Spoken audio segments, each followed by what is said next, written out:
Relationship එකක් breakup වෙලා කාලයක් ගිහිල්ලත් ඔයාට ඒ කෙනාව එදා වගේම මතක් වෙනවද? එහෙනම් මුලින්ම මේක මතක තියාගන්න. ඔයාට එයාව මතක් වෙන එකෙන් ඔයා තාමත් එයාට ආදරේ කියලා අනිවාර්යෙන්ම කියන්න බැහැ. මොකද සමහරක් වෙලාවට ඔයාට මතක් වෙන්නේ ඒ පුද්ගලයාව නෙවෙයි. ඒ පුද්ගලයාත් එක්ක ඉද්දී ඔයාට දැනුණු හැඟීම්.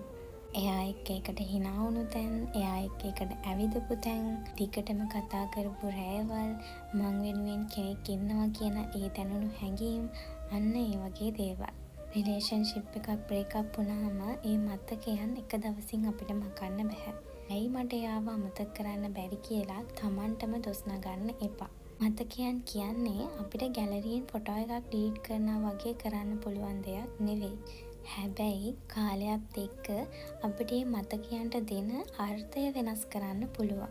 අද මේ මතකය ඔයාට වේදනාවක් වුණත් හෙට ඔයාට ඒක ඔයාගේ ජීවිතේ ඉගෙනගත්ත පාඩමක් වෙන්න පුළුවන්. කෙනෙක්ව අමතක කරන්න බල කරනවට වඩා එයා නැති ජීවිතයක් තුළ මම මාවම හොයාගන්නේ කොහොමද කියලා ටිකක් හිතලා බලන්න. එයාව මතක් වුණත් ඒ මතකය තවදුරටත් ඔයාගේ ජීවිතය පාලනය නොකරන තැනට අරගෙන එන එක.